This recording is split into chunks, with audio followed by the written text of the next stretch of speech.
Yeah, I suck at singing. Okay, get this damn thing moving. Oh, come on. Get on with that. Thank you, schmuck. Uh,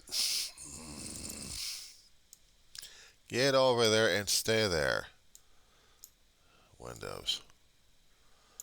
2:49 in the morning, West Coast time. 2:50 in the morning. Not even live awake yet. January 17th, 2024. That's the 30th anniversary of the 1994 Geologic Olympics. I need Vangelis right now. I need to put on Chariots of Fire for this one. And with a lot of screaming, yelling, and freaking out left and right. Shall we go into this one? It says the Weaver Giant Sea of Roseman, California, in a geologic area. Close, too damn close to fault lines that scared the living crap out of me. Even though science is fun, geology is terrifying. Even though you're studying about rocks at this point. 30 years ago, back in the San Fernando Valley, there was this unknown fault line, a sudden thrust fault. This sucker came out of nowhere. It just went. And then everything else shifted in that minute. And then the aftershocks were still kicking out. Once in a great while, there'll be, these days, a small aftershock. Not as much. A little bit of rumbling. But these rumblings have a way of catching people's attention. Because these rumblings usually do some damage psychologically or, at worst, physical. Which means you get to see things shifting around and also feeling your own insides shifting around. Especially for those who actually remember this son of a bitch. Yeah, I'm a bit of a mouth on this one here because that's what I call this earthquake. A son of a bitch.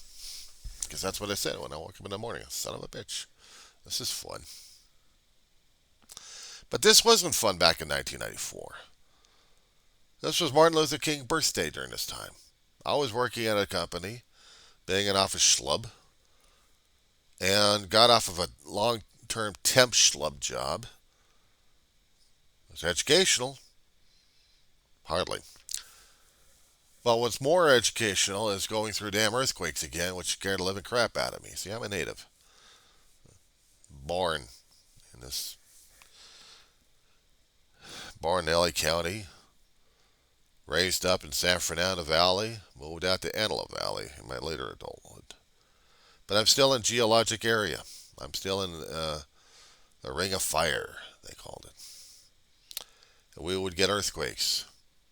We would get sizable earthquakes. We would get the ones that would scare the living crap out of you. This one sure as hell did. 1994, 4:30 in the frickin' morning. I thought it was 4:31 in the morning, but no, according to their instrument reading, it was 4:30 in the morning. So I was off by a minute. Maybe because I was too damn asleep during that time when it happened. Except when the damn place started shaking apart left and right. God bless it. Oh, I hated that day. I thought I was terrified enough when the Silmar earthquake hit back in '71. I was a young kid during that time living in North Hollywood. Apartment complex on Van Owen and Ethel in North Hollywood. Oh, God, early in the morning, that son of a bitch had a hit. And me and my brother in our bunk beds. Second level of this apartment complex. It's only a two-level anyway. Swimming pool in the middle. It became someone else's nightmare when the Silmar hit. It shook the valley like crazy on that one. People screaming and yelling and freaking out their heads. And then there was an apartment complex that got flooded out. I think the manager got flooded out by that damn thing. He lived on the bottom and we lived on the top. All we got was shaken up a bit. You ever see bunk beds going? Ma wanted me off the damn bed. Dave's already off the damn thing. He was trying to yell, trying to get my ass off the bed. And then when we finally do, we're in the hallway and huddled.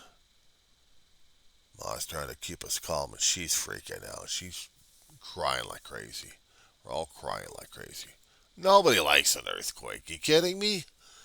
You can't see these sorry sons of sea dogs coming after you. Oh man, we didn't have power for a while. And when it did come in, we were seeing the news what the hell was going on. When they actually had news choppers trying to get the helicopters out there just to see what the hell was going on, or even ground crews. It's like the next day we had photographers trying to get the information over to uh, their printers and to get the papers rolled out.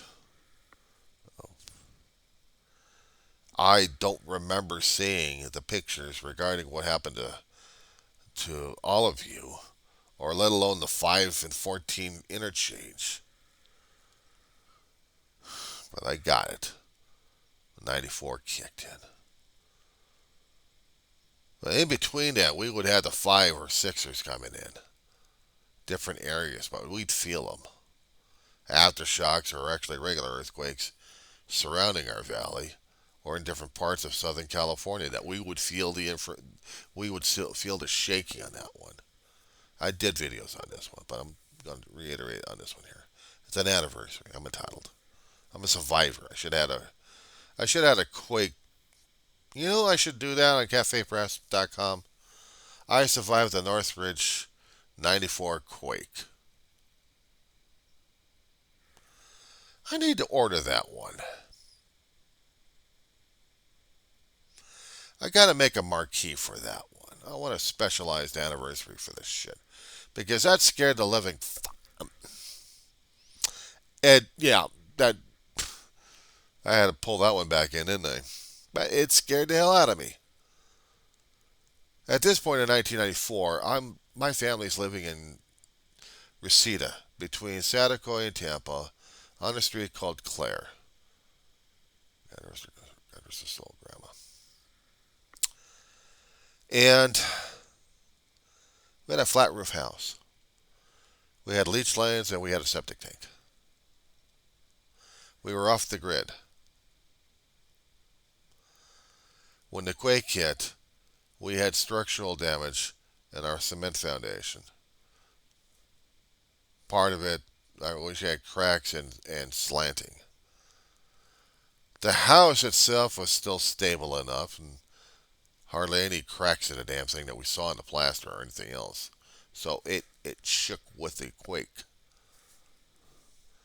We had a garage in the back of our yard. Stored a lot of our stuff. The roof was slanted like crazy, ready to collapse. If it wasn't for the landlord's quick action on doing repair work by putting up planks, the damn thing really would have collapsed on us.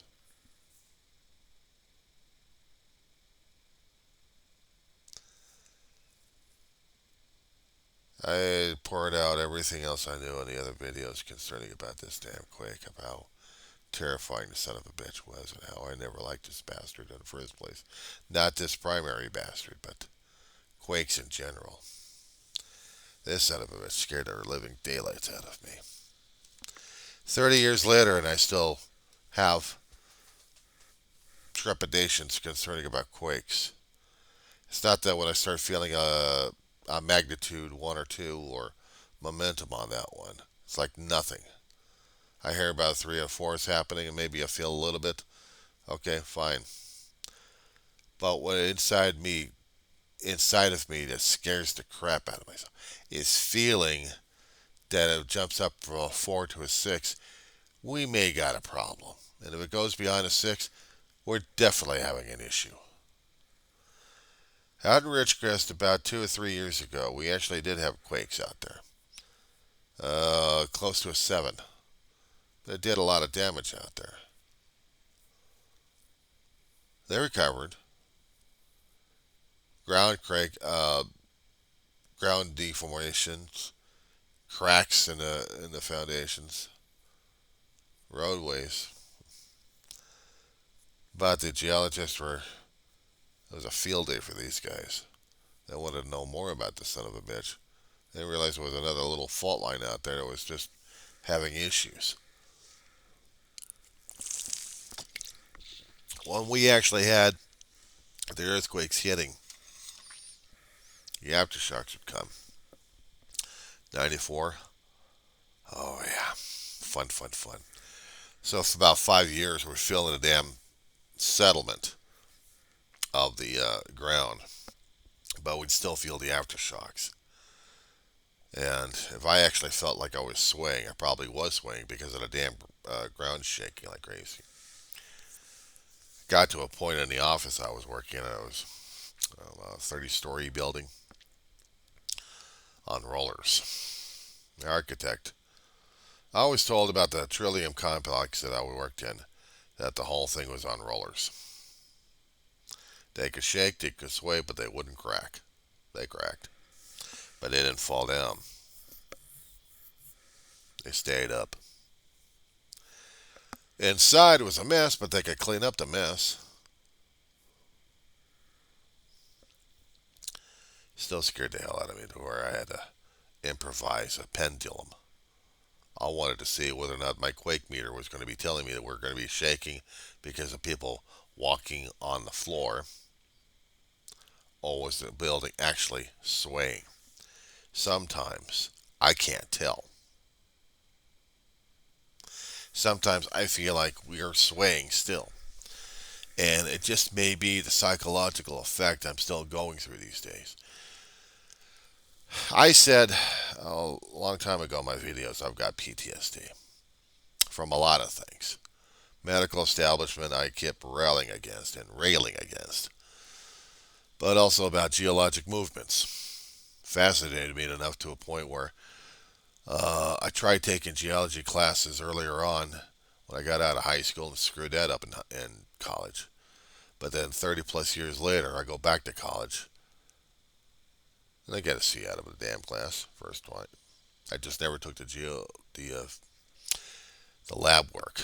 I like working with chemicals. I'll deal the book work, but I'm not dealing with the damn chemicals. I don't trust myself in that shit. But I may have to. They're forcing me to do lab work, so I'll have to take the class all over again. Just for credit or no credit, and then I can do the lab work. Because I need the geology work to reinforce what I've just lost in memory. So I can do the lab work and understand what the hell I'm working with. So I can get the college credits and get the hell out. I'm still going to AV college, and I had to take the semester off because of emotional situations happening at home.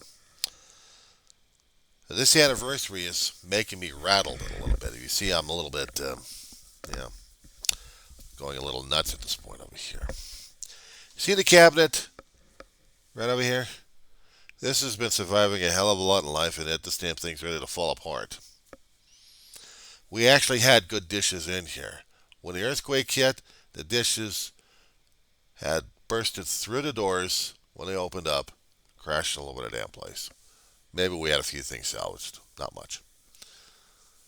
These days, it's just a memorial from things gone long ago, including my family. God rest their souls. But that quake scared the out of me.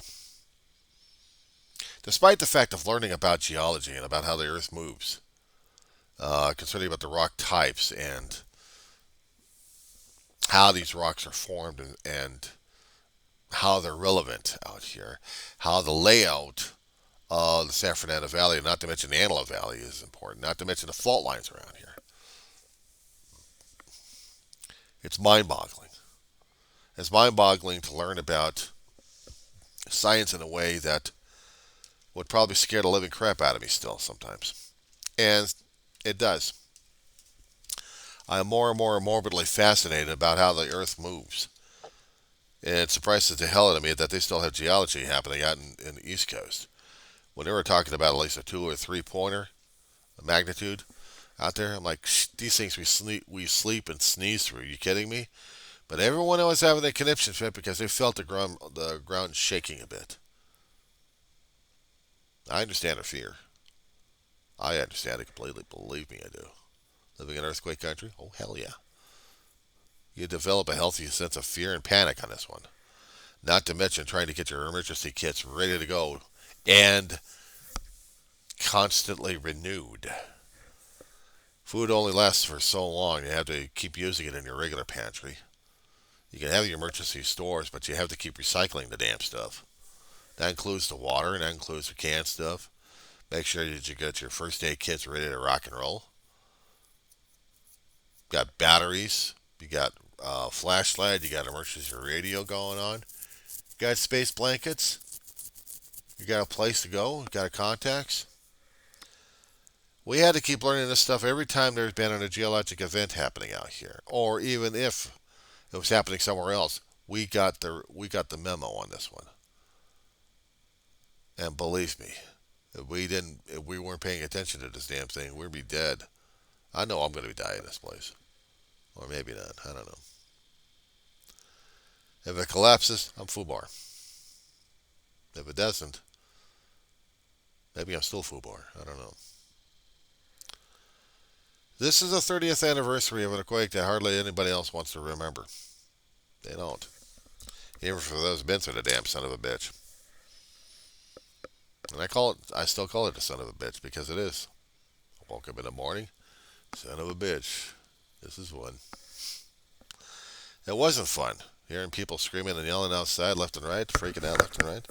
Their houses, some of them going through red tags. Actually, a lot of them went through red tag. The rest of them weren't, depending on which particular area of neighborhood that you're seeing devastation or going through the devastation through. God. Every time I keep hearing about earthquakes in different countries, including if they're volcanic or not, I feel for these people. I really do. Because going through the geologic events, I feel more in tune with these people than anything else. Japan's usually one of the countries that usually gets its ass kicked half the time anyway because it's fault line territory. Alaska is another place. They've got how many volcanoes? I lost count. But even in this area for volcanism, they get earthquakes left and right, and they rattle the entire state. Doesn't matter where the hell you are, you're going to feel the damn thing. And towns get nailed. Either get collapsed and they have to rebuild again, or they just get shaken up more and more. If they got better construction codes going on, they'll withstand the 6 to 7s out there. And I did say 7s because they are out there. With enough geologic moving happening in the crust, when you have spreading centers one way or another, and you got subduction zones, old stuff going into the new stuff, be recycled into new stuff, and then somewhere you're going to get hot spots of spurts here, spurts there. Here goes lava all over the damn place. Even Hawaii's a hot spot. Lava spurts all over the place. Underwater, but also Kilauea. Over the past few months, 3 or 4 months, might be longer than that, Iceland's been going through it. Iceland is formed out of volcanism. We all are. But this place looks like it. Even covered with snow. Underneath it, you got black basaltic. And this stuff is coming from the earth. And there's a town named Grindavik that's going to be plowed over Grindavik by lava. If there's enough force coming out of the magma chamber. Believe me, that town is history. I mean, already had it being evacuated since November. People are still wondering where the hell they're going to be living if they're not trying to find or becoming permanently more settled. But Grindavik, if they're lucky enough, if the magma chamber empties enough, and there's no more force coming up, think of it this way. Shall we get gross about this one? Think about how your stomach, yeah, I know, but bear with me on this one, deals with processing of material. If something irregular happens, you feel it inside. You feel the changes, you feel the differences, but you also feel the force. And sometimes you have to, and that's what the earth does. What they call the hot spots is what the Earth does, what our stomachs do, what Iceland has been expanding, feeling. The Earth constantly recycles and renews itself. But sometimes I have to look at it different perspectives to either try to get a bit of a chuckle out of the damn thing or an understanding of how the science works by different examples. Earth has a living machine. If it's pissed off at you, it'll be snorting at your ass, gassing you up with a bit of methane, carbon dioxide. Enough gas in there to suck out the oxygen where you can't even breathe. Doesn't matter. When you got that kind of high concentration of gas, you're dead, pal. And you've also got geologic movement happening in there. Give it enough time, it'll pop up. That's why we all have to keep watching it. Because if I'm going to be hearing and seeing reports about spontaneous,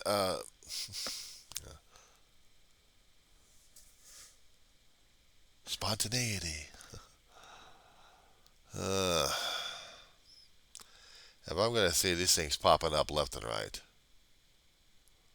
just out of the blue, a huge pocket of gas knocking out life left and right. And I'm talking about plant life and animal life. Volcanism's happening. Gases are coming up from the atmosphere. That's like dealing with, well, if we're going to be dealing with the biological movement of the earth here. I know I'm putting up another gross thing over here. Instead of doing the stomach now, we're dealing with the intestines. We called it number 2 a long time ago as kids. But you know, you get the gas, the Rudy Toots. Let's say it, the farts. You get the gaseous activity happening in your intestines at this point. Bacteria is building up, and you got the gases ready to go. So you may be coming close to the usual action happening in a toilet. But you get the gas first. That's what I am. That's sometimes I have to be paying attention to. Geologic action can be also a metaphor for ourselves. Ourselves can be a metaphor to the earth.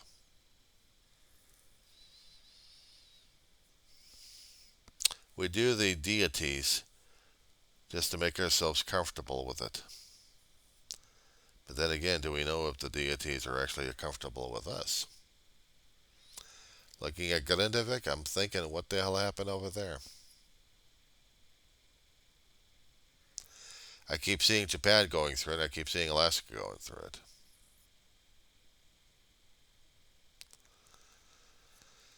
This whole world is dynamic in itself. And it scares the living crap out of us because we have no control and no way of stopping it and no way of dealing with it. Except keep rebuilding and keep trying to be one step ahead of it. Before we realize we're either screwed, fried, fricasseed, shaken apart, gassed out of our minds, all at the same time. Cheerful thought as I go back to bed and sleep this nightmare off. 4:30 in the morning, I hope that I'm going to be sleeping past this damn thing. Because if I'm not, I'm going to have nightmares over it.